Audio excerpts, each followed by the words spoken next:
Iestāties arhitektos laikam un gribēt būt arhitektam, tas ir ļoti skaisti. Un no sākuma liekas ļoti vienkārši. Un tad droši vien kaut kādā 3. kursā, es nedomāju, ka tas notiek ātrāk, tas cilvēks apmēram saprot, vai viņš var, vai viņš to nevar. Un tad arī notiek, acīm redzot, šī dalīšanās, kas mūsu laikā nebija tik ļoti sīka, bet šobrīd jau ir visādas iespējas, vai tas ir interjera dizains, vai tā ir ainavu arhitektūra, kas bija arī mūsu laikā, bet viņa nebija tik ļoti sadrumstalota, kā ir tagad. Tas nozīmē tā, es iestājos šajos arhitektos un es 3 gadus viņos mācos, un tad es jūtu, ka varbūt es nebūšu pēc lielo burtu, un tad es varu skatīties pēc specializācijas. Es domāju, ka jā, bet tie ir 3,5 gadi, tātad bakalārs. Tātad mūsu valstī ir tikai viena mācību iestāde, kas sagatavo arhitektus, un tā vēl joprojām ir Rīgas Tehniskā universitāte, arhitektūras un pilsētbūvniecības fakultāte, kurā iestāja eksāmeni ir jāliek zīmēšanā, un nekas nav mainījies, man liekas, 30 vai 40 gadu garumā. Ir jāzīmē 2 priekšmeti, viens ir kapitēls sagāstā veidā, un otrs ir Dāvida galva. Pie tam jāzīmē ļoti īpatnējā veidā. Ja jūs ejat Cēsu mākslas skolā, un jums ir sagatavošanas, jo vienkārši es par to runāju, tāpēc, ka jūs ļoti daudz pacēlāt rokas, kas vēlās stāties arhitektos, un ja jūs Cēsu mākslas skolā mācāties zīmēt tieši šos 2 priekšmetus, lai sagatavotos un iestātos, pasakiet, tā ir? Kāds iet Cēsu mākslas skolā? Uz zīmēšanu. Un jūs 12. klasē šobrīd mācāties? Kurās klasēs jūs mācāties? Kur ir 12. klases skolnieki, kuri taisās šogad iestāties arhitektos? Un ko jūs darat, lai jūs tā... Tu domā to zīmēšanas treniņu? Jā, par zīmēšanas. Privāti? Ejiet privāti mācīties. Nu jā. Tavs ieteikums, Jana? Jūs jau to darat, es ceru. Nu jā, jo tāpēc, kad arhitektos, lai nokārtot zīmēšanas eksāmeni, ir tāds ļoti dīvains uzstādījums un nevienmēr der Latvijas mākslas skolu praksi.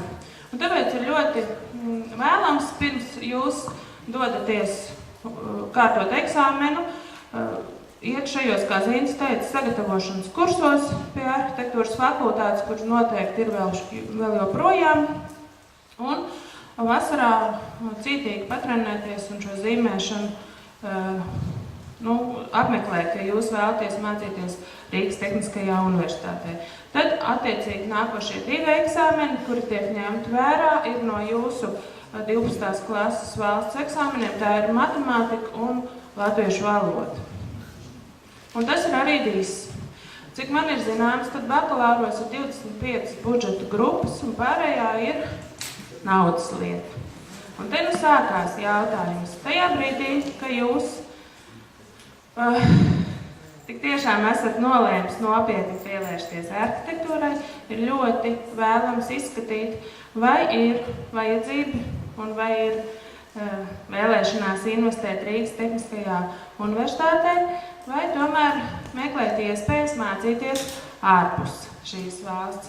Pie tam šīs iespējas ir šobrīd, kāds nebija mūsu laikā, pieejamas visiem. Tātad pēc bakalaura? Nē, pēc vidusskolas.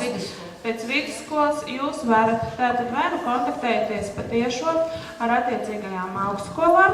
Cik man zināms, tad zīmēšanas eksāmenis ir tikai Rīgas Tehniskajā universitātē, nekur citur pasaulē šāds eksāmenis nav jāliek, bet varbūt, ka es drusku kļūdos. Vai arī, ja jūs nezināt kādu konkrētu skolu, kurā jūs vēlaties mācīties ārpus Latvijas, jūs varat vērsties pie Latvijā esošām kultūras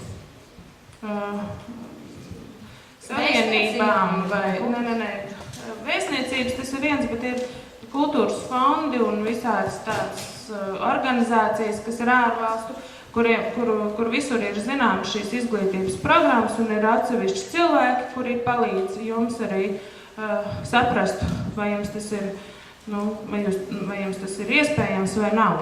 Tātad jau pēc vidusskolas. Jā, pēc vidusskolas. Tas ir tiem, kas ir 11. 10. klasē, jo droši vien tiem, kam ir 12. klases, varētu būt jau drusciņ par vēlu. Nē, 12. klase tomēr arī nav vēl par vēlu, vēl ir tikai janvārs, bet tas gan būtu tāds pēdējais brīdis, lai jūs tā saprastu, kur tad jūs vēlaties doties. Kas ir Tehniskā universitāte? Tehniskā universitātē ir diezgan liels konkurss, cik man ir zināms, tad uz budžeta vietām ir kaut vēl joprojām 8 cilvēku uz vienu vietu, kas, tas tātad varbūt tagad ir drusku mainījies, bet es neticu. Kas ir, tāds diezgan liels risks. Tas nozīmē, ka ir vērts padomāt. Ļoti labas mācību programmas ir Dānijā, ļoti labi un veiksmīgi cilvēki mācās Vīnes akadēmijā, kas ir mākslas akadēmija, bet viņai nav nekāds sakars, tur ļoti labi sagatavo arhitektūras specialitāti. Un tā ir arī iespēja tomēr paplašināt savu redzesloku, paplašināt savas iespējas, uzzināt kaut ko vairāk. Tātad es jums bibliotekā atstāšu 2 grāmatas, viņš saucās Process, kas ir 2 izdevumi, kas pēdējā laikā ir izdoti Latvijā, kas apkopo to, kas šeit notiek, gan būvniecībā, gan arhitektūrā, un abās šajās grāmatās aizmugurē ir uzrakstīts,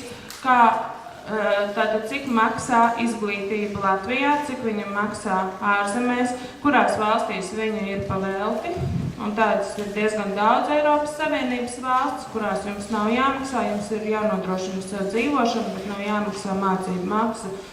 Un arī kādi ir, tātad tur ir viss mājas adreses klāt, kur jūs varat atrast, kas tad ir jākārto.